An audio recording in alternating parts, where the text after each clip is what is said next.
사람들은 세상의 평판과 타인의 평가에 대해서 매우 예민합니다.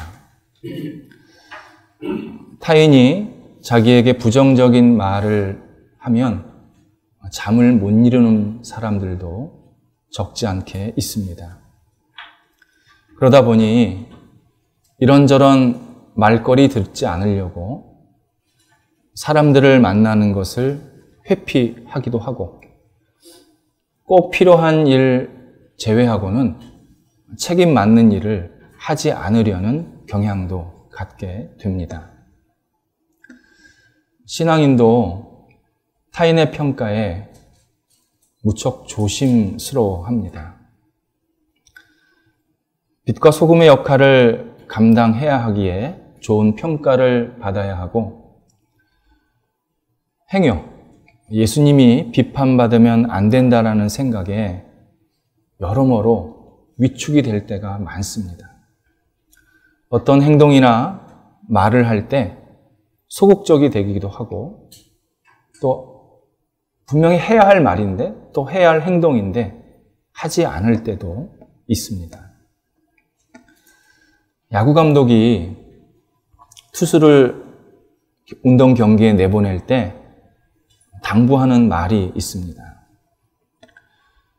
투수가 타자가 아무리 잘 친다고 정면 승부를 피하지 말아야 된다. 이 내용을 분명히 지시를 합니다. 그런데 만약 투수가 점수를 많이 줄까봐 타자를 피하는, 도망가는 투구를 하기 시작하면 곧바로 감독은 경고를 한다든지 선수를 교체를 합니다. 세상의 평가에 대해서 예민하게 반응하면서 하나님의 뜻을 이루는 것에 자꾸 소홀하게 하는 것은 하나님께서 결코 기뻐하시지를 않습니다. 세상의 말에 눈치를 보기 시작하면 막상 들어야 할 하나님의 말씀을 듣지 못하게 됩니다. 사람들이 속삭이는 이런저런 평가에 자꾸 귀를 기울이다 보면 진짜 귀 기울여야 될 하나님의 뜻에 대해서는 뒷전이 되는 그러한 어리석음을 갖게 됩니다. 성경에 하나님께 쓰임받은 사람들의 공통점은 세상의 평가에 대해 좌우되지 않았던 사람들입니다. 예수님께서 이 땅에 오실 때 육신의 아버지로 요셉이라는 목수를 선택하셨습니다. 마태복음 1장 19절에 의하면 그는 의로운 사람이었다. 그렇게 평가를 받았습니다. 나사렛이라는 아주 자그마한 시골 마을에서 평범한 목수로 살았지만 평생 하나님을 섬기고 하나님 말씀대로 사는데 열심히였던 요셉이라 이런 뜻입니다. 그러니까 작은 마을에서 그를 보면서 요셉은 정말 의로워 이런 평가를 받았다는 것입니다. 그러던 어느 날 약혼한 마리아에게서 생명을 잉태했다는 이야기를 듣게 됩니다. 이 당시 율법은 결혼하기 전에 아이를 갖는 것은 옳지 않았고 더욱이 아직 우리가 생각하는 그런 약혼이 아니라 그냥 집안 어른들끼리 우리 결혼시키자 하는 정도였던 겁니다. 그러니까 서로 정식으로 만나질 않았던 겁니다. 그런데 아이를 가졌다고 하니까 요셉이 고민을 합니다. 그래서 마리아와의 관계를 끊으려고 곧 파혼을 하려고 마음을 먹게 됩니다. 그렇게 하는 것이 자기나 마리아 누구의 아이는 모르겠지만 마리아의 명성을 그 평가를 지키는 일이라고 생각을 했습니다. 그날 밤 주의 사자가 요셉에게 나타나셔서 마리아가 잉태한 것은 성령이 잉태하신 거다. 그러니 두려워 말고 곧 사람들의 평가에 휘둘리거나 무서워하지 말고 그녀를 데리고 오라. 이렇게 명하십니다. 요셉이 순종을 합니다. 만약 요셉이 자신이 평생 쌓아왔던 평가, 평생 쌓아왔던 명성을 더 소중히 여겼다면 절대 하나님의 뜻에 순종하지 않았을 것입니다. 그런데 그는 하나님의 뜻에 100% 순종을 합니다. 또 신약 성경 마태복음을 지은 마태는 예수님의 제자였습니다. 마태복음에서 예수님의 제자로서 자기를 2번 언급을 합니다. 근데 언급할 때 꼭 앞에다가 세리라는 말을 붙입니다. 이 당시 세리는 사람들이 혐오하고 있는, 정말 인정받지 못하고 배척받는 대표적인 직업인이었습니다. 같은 민족의 등골을 빼먹는다고 해서 얼마나 사람들의 미움을 받았는지 모릅니다. 그러나 마태는 자기 같은 사람을 선택한 예수님의 뜻을 드러내기를 원했지 자기가 어떤 평가받는 것에 대해서는 별로 신경 쓰질 않았습니다. 나 같은 사람을 선택하신 이 예수님이 대단하신 분이다. 이것만을 잘 드러내기를 원했습니다. 그리스도인은 세상의 평가가 아니라 하나님의 뜻을 먼저 생각하는 사람들입니다. 물론 세상의 평가와 하나님의 뜻이 같은 방향으로 갈 수가 있습니다. 하지만 대부분의 경우는 많이 다릅니다. 인간의 시각은 항상 제한적이고 일시적입니다. 그런데 하나님의 뜻은 굉장히 원대하고 지속적입니다. 그러다 보니까 제한적인 눈으로 큰 하나님의 뜻의 일부분만을 보면서 쉽게 판단하기가 많습니다. 그래서 이게 하나님의 뜻이라고 얘기했지만 사실은 그게 하나님의 뜻이 아닌 것이 우리 주변에서 또 경험상 굉장히 많이 발견되기도 합니다. 사도 바울이 복음을 전했을 때 대부분의 경우 부정적인 평가를 받았습니다. 물론 예수를 받아들인 분들도 계셨지만 더 많은 사람들은 사도 바울이 복음 전하는 것에 대해서 아주 비판을 많이 했습니다. 아데네세도 마찬가지였습니다. 신약성경 시대 때 토론이 제일 많이 일어나는 곳이 법정입니다. 바울이 아레오바고 토론장에서 설교를 했다고 했을 때 그 아레오바고는 공식 법정이기도 했습니다. 아테네 사람들은 바울이 하나님을 전하는 것을 이방신, 낯선 신을 전하는 것이라고 생각을 했습니다. 이것은 관심을 가졌다라는 표현보다는 의심과 거부하는 눈초리가 더 강했다. 이 표현이 더 정확합니다. 그러니까 저 사람이 지금 뭘 전하고 있냐, 저거 맞는 거냐, 이런 의심을 했다는 겁니다. 당시에 아테네 법은 외부인이 자기가 믿는 신을 소개할 때 그 신이 적당한지 아닌지, 그리고 전해도 되는 건지 아닌 것인지를 관리들이 공식적으로 듣고 판결을 했습니다. 그러니까 아레오바고에서 바울이 설교를 했을 때 당시 관리들이, 그것을 판결하는 관리들이 같이 들었다는 겁니다. 결론적으로 33절에서 바울이 아레오바고 법정을 아무 어려움 없이 빠져나갔다라는 것은 바울이 전한 복음에 아무 문제가 없었다. 그런 의미이기도 합니다. 그런데 법적으로는 아무 문제가 없었지만 많은 아덴 사람들이 바울이 전한 예수님 그리고 바울을 조롱합니다. 비웃었습니다. 예수님이 부활하셨다. 이 말 때문이었습니다. 요즘 많은 사람들이 그러는 것처럼 당시 아덴 사람들은 부활이나 심판 자체를 믿지를 않았습니다. 현실이 제일 중요했습니다. 그래서 현실 속에서 되도록이면 많은 쾌락을 즐기려고 했고, 살아있는 동안에 잘 먹고 마음 편하게 사는 것이 그들의 인생의 목표였습니다.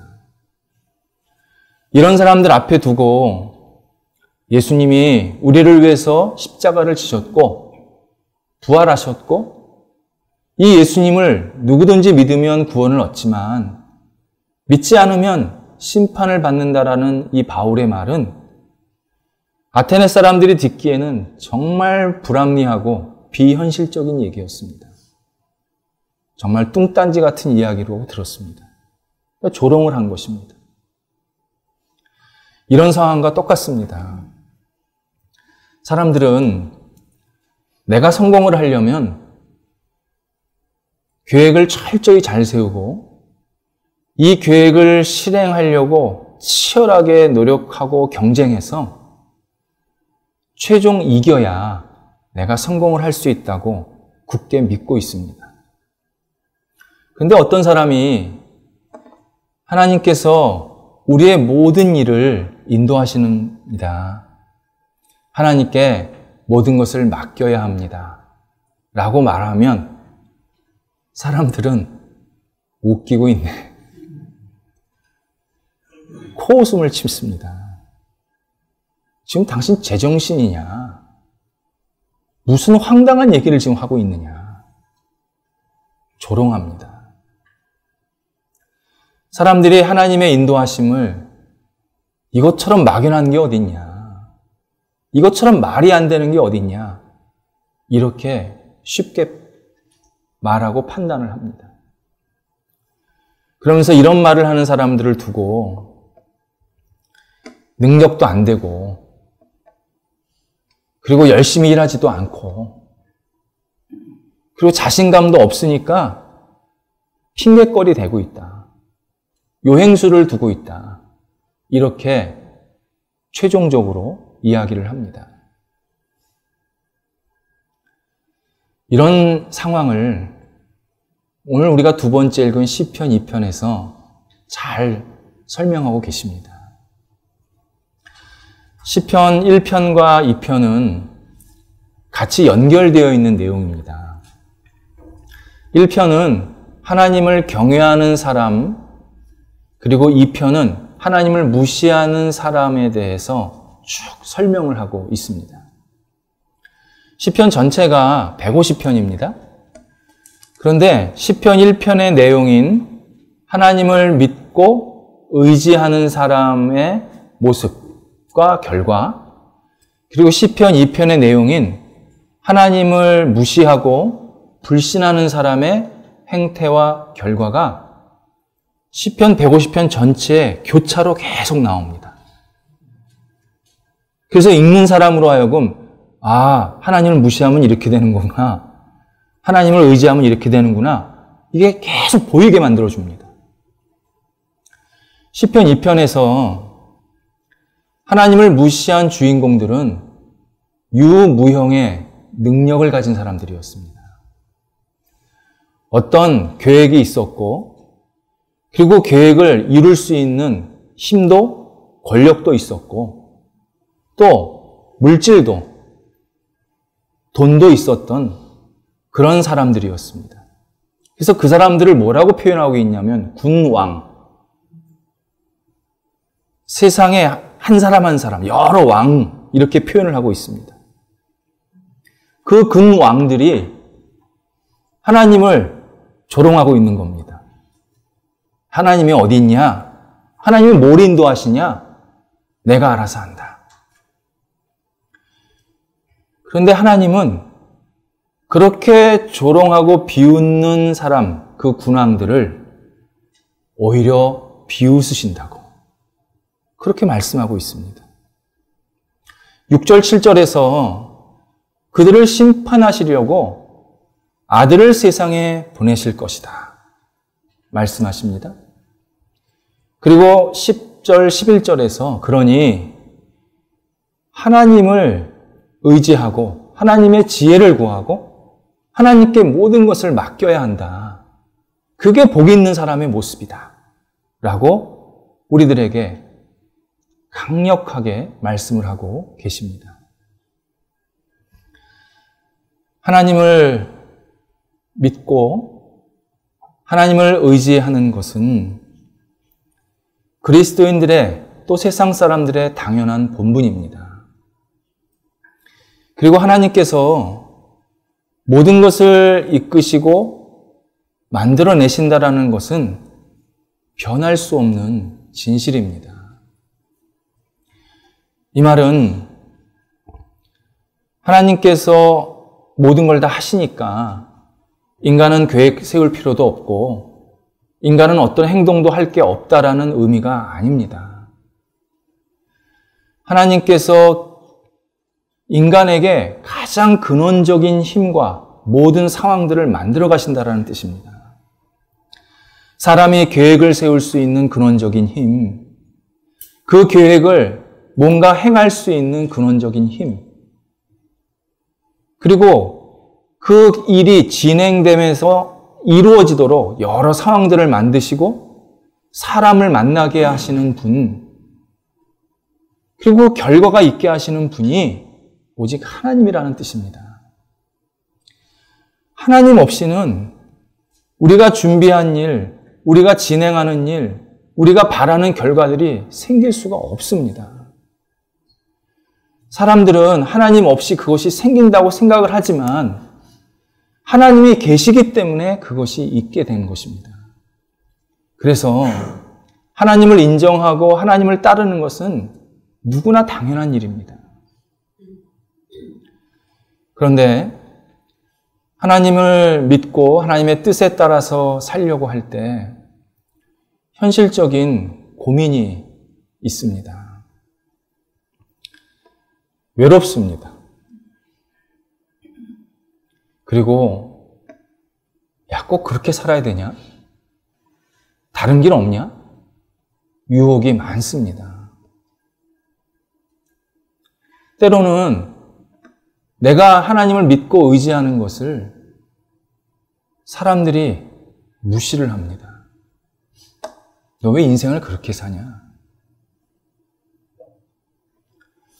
그러다 보니까 하나님을 믿고 의지하려고 하는, 하나님의 뜻에 따라 살려 하는 사람들이 자주 양다리를 거칩니다. 한쪽은 세상적인 방법으로, 한쪽은 하나님을 의지하는 방법으로 왔다 갔다 되는 쪽으로 자꾸 움직입니다. 구약성경의 예레미야는 유대 나라에 활동했던 선지자였습니다. 그는 유대 지도자들과 백성들에게 지금처럼 여러분들이 하나님을 믿는 것에 애매하고 하나님의 뜻을 따르는 것에 거스르는 모습을 갖게 되면 여러분은, 그리고 이 나라는 미래가 없습니다. 이렇게 직선적으로 이야기를 했습니다. 이때 유대 백성들이 예레미야에게 너는 나라가 망하기를 바라는 매국노다. 아주 심한 비난을 했습니다. 그리고 한편에서는 예레미야야, 나라 위해서 좀 좋은 얘기 좀 해. 그럼 너도 좋은 거 아니야. 이렇게 유혹을 했습니다. 예레미야, 대단히 소외감을 느꼈습니다. 정말 외로웠습니다. 자신의 심정을 예레미야 20장 9절에서 이렇게 토로를 합니다. 내가 다시는 하나님의 뜻을 사람들에게 말하지 않겠다고 결심을 해본다. 그런데 그 결심하면 할수록 내 마음에서 일어나는 불, 그리고 이 답답함이 나를 견딜 수가 없게 한다. 그래서 나는 다시 하나님의 뜻을 말할 수밖에 없다. 이러면서 계속해서 하나님의 뜻을 유대 백성들에게 말합니다. 결과적으로는 예레미야가 매를 맞고 감옥에 갇히게 됩니다. 그런데 예레미야 예언대로 머지않아서 유대 나라는 바벨론의 침공을 받아서 멸망하게 됩니다. 하나님을 믿고 하나님의 뜻에 우선하는 삶이 좁은 길인 것은 맞습니다. 그런데 이것은 세상 그 어느 것과도 바꿀 수 없는 가치가 있습니다. 먼저 우리를 살립니다. 뿐만 아니라 세상을 마지막에 평가하고 판단하시는 분은 하나님이십니다. 세상을 심판하는 분은 한 개인이나 집단이 아니라 여호와 하나님이십니다. 그분이 마지막에 잘했다, 못했다 구분하십니다. 우리가 이 땅을 살아가는 게 사람들의 눈치를 보면서 사람 앞에서 사는 게 아닙니다. 하나님 앞에서 내가 평생 사는 것입니다. 누가 보던 안 보던, 누가 무슨 말을 하던 말을 하지 않던 관계없이 하나님 앞에서 내가 사는 것입니다. 그리고 하나님 앞에서 사는 사람은 반드시 자유함과 기쁨을 허락해 주십니다. 바울이 복음을 전하고 예수님을 전했을 때 아덴 사람들이 대부분 조롱했지만 한쪽에서는 바울이 전한 예수님을 진심으로 받아들인 사람들이 있었습니다.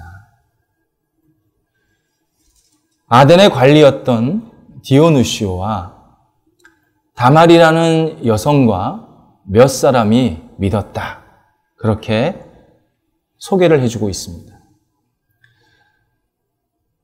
아덴의 관원이었던 디오누시오는 바울이 전한 복음을 최종 판결하는 사람이었습니다. 아, 너 전해도 된다, 안 된다. 이거를 구분하는 사람이었습니다. 그런데 그가 예수님을 믿은 겁니다. 한번 디오누시오의 상황을 생각해 보시기 바랍니다. 주변 시민들은 다 예수를 조롱했습니다. 그런데 자기는 예수를 믿었습니다. 그러니까 시민들이 디오누시오를 얼마나 비아냥거렸겠습니까? 야, 우리가 조롱하고 있는 예수를 너는 믿고 있냐? 네가 그러고도 관리의 자격이 있냐? 네가 이 시민들을 이끌 수 있는 지도자냐? 얼마나 비아냥거렸겠습니까? 그런데 이 디오누시오가 자료에 의하면 아덴 교회의 첫 번째 목회자가 됩니다. 참 놀라운 결과입니다.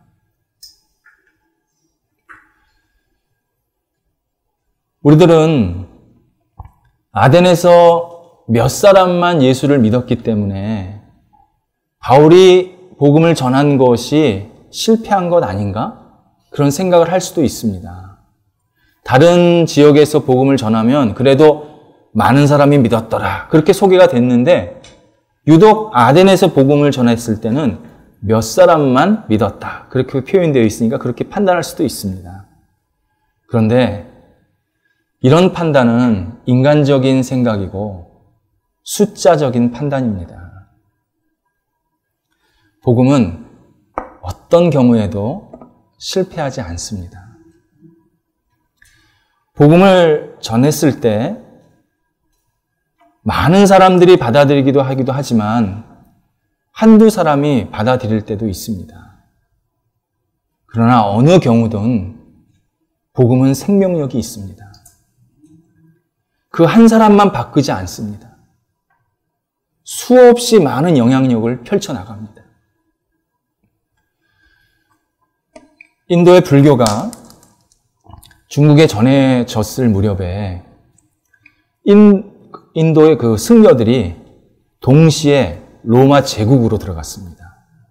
그래서 중국과 로마 제국에 같이 불교가 들어갔습니다. 인도 승려들이 아테네를 비롯한 로마 제국의 아주 주요 도시에 얇은 옷 하나 걸치고 맨발로 다니면서 포교 활동을 했습니다. 로마 제국 사람들이 그 승려들을 보면서 굉장히 놀랐습니다. 자기들은 대단히 화려하게 주렁주렁 뭐 달고 옷 입고 화려하고 정말 호화스럽게 그렇게 살고 있는데 낯선 사람들이 와서는 맨발로 옷 얇은 거 하나 거치고 다니니까 야, 이 사람들이 진짜 순수한 영혼들 아닌가? 막 이런 좋은 관심이 생겼습니다. 그런데 거기까지였습니다. 인도 불교는 로마 제국에 확산되지 않았습니다. 왠지 아십니까? 로마 사람들의 마음이 기독교에 빼앗겼습니다. 이미. 이때가 2세기입니다. 아직 국교가 되기 전입니다. 본인들은 아직 예수를 믿지 않았지만 예수 믿는 사람들을 보니까 언젠가 내가 새로운 신앙을 갖게 되면 나도 예수라는 사람 한번 믿어보자. 이런 마음의 생각을 대부분 하게 되었다고 그렇게 이야기를 합니다. 이렇게 로마 사람들에게 선한 영향력을 끼친 사람이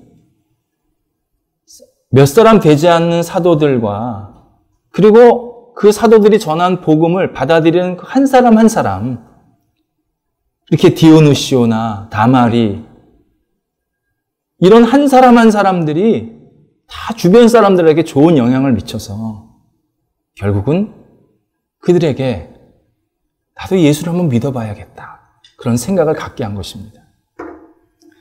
이 당시 그리스도인들이 아주 중요한 매력을 하나 가지고 있었습니다. 모든 그 당시도 그렇고 지금도 그렇고 대부분의 철학과 종교는요, 중심이 사람입니다. 기준이 사람입니다. 곰곰이 생각해 보시면 다 사람입니다. 그런데 기독교 신앙은 그 기준이 하나님입니다. 하나님이 계시기 때문에 인간이 있고 세상이 있다. 이게 기독교 신앙의 아주 핵심 진리입니다. 기준이 사람에게 있다와 하나님에게 있다의 차이점이 뭐냐면, 기준이 사람에게 있으면 기준이 수시로 바뀝니다. 사람의 마음이 상황과 시대에 따라서 막 바뀌기 때문입니다. 일례로 내가 낮은 자리에 있을 때랑 높은 자리에 있을 때랑 기준이 다릅니다. 내가 가진 게 없을 때랑 가진 게 있을 때랑 기준이 다릅니다. 그러다 보니까 옛날에는 맞았는데 지금 틀리고 옛날에 틀렸는데 지금 맞는다는 얘기가 너무 많이 나오는 겁니다. 사람들이 이러한 현실을 받아들이면서 진료합니다. 불신합니다. 이게 무슨 기준이야. 옛날에 맞았으면 지금도 맞아야 될 거 아니야. 옛날에 이렇게 해서 됐는데 왜 지금은 안 된다고 얘기하는 거야. 사람들이 막 우왕좌왕을 합니다. 그런데 하나님이 기준인 기독교 신앙은요, 2000년 전에 하나님을 믿고 따르는 것은 지금 하나님을 믿고 따르는 것과 똑같습니다. 2000년 전에 하나님의 뜻은 지금 하나님의 뜻과 똑같습니다. 2000년 전에 잘한 거는 지금도 잘한 겁니다. 그때 못한 거는 지금도 못한 겁니다. 일관성이 있습니다. 당시 그리스도인들에게 가장 큰 매력은 일관성이었습니다. 본인들이 잘 생활할 때나 어려울 때나 주변 사람들이 아플 때나 건강할 때나 똑같이 사람들을 대하는 겁니다. 그게 그들의 매력이었고 결국 우리 그리스도인들의 매력입니다. 당연히 하나님을 믿고 하나님의 뜻에 따라가는 것에 집중하는 것은 내가 잘 살고 싶으면, 정말 진실하게 살고 싶으면 해야 할 일입니다. 한 번뿐이 없는 인생을 마지막까지 후회하지 않고 싶다면 하나님을 믿고 하나님을 우선으로 삼는 것은 그건 당연한 일입니다. 방법이 없습니다. 다른 거는. 또 하나 우리가 하나님을 믿고 하나님을 우선하는 것에 이유가 있습니다. 예수님께서 나의 죄를 위해서 십자가에 못 박혀 죽으셨습니다. 나를 용서하시기 위해서 십자가를 친히 지셨습니다. 그리고 나를 살리시기 위해서 부활을 하셨습니다. 그리고 예수님이 사랑하는 누구누구야, 내가 세상 끝날까지 너와 함께 할 거다 약속해 주셨습니다. 누가 이런 약속해 주셨습니까? 누가 이런 엄청난, 그러나 값없이 주는 사랑을 우리한테 부어주었습니까? 예수 그리스도 한 분밖에 없습니다. 그래서 우리는 예수 그리스도만을 붙잡고 살 수밖에 없습니다. 하나님을 가장 우선시할 수밖에 없고, 세상의 눈치가 아니라 하나님 앞에서 하나님의 뜻에 순종해 살아가는 것이 사랑받은 자의 당연한 삶의 모습입니다. 하나님께서 디오누시와 같은 사람을 이 시대에 찾으십니다. 사람들의 눈치가 아니라 정말 예수 그리스도의 복음에 감격해서 하나님의 뜻에 따라 살아가는 디오누시오. 그 사람이 바로 나 자신이 되어야 합니다. 기도하겠습니다.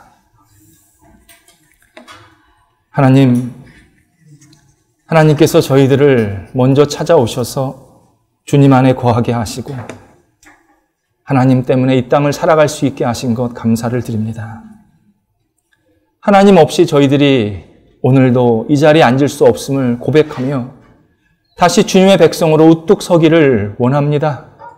하나님, 저희들을 붙잡아 주시어서 하나님이 우리의 삶의 가장 최우선이 되게 하여 주시옵시고 하나님을 늘 영화롭게 하는 저희들의 삶이 될 수 있도록 인도하여 주옵소서. 예수님의 이름으로 기도드립니다. 아멘.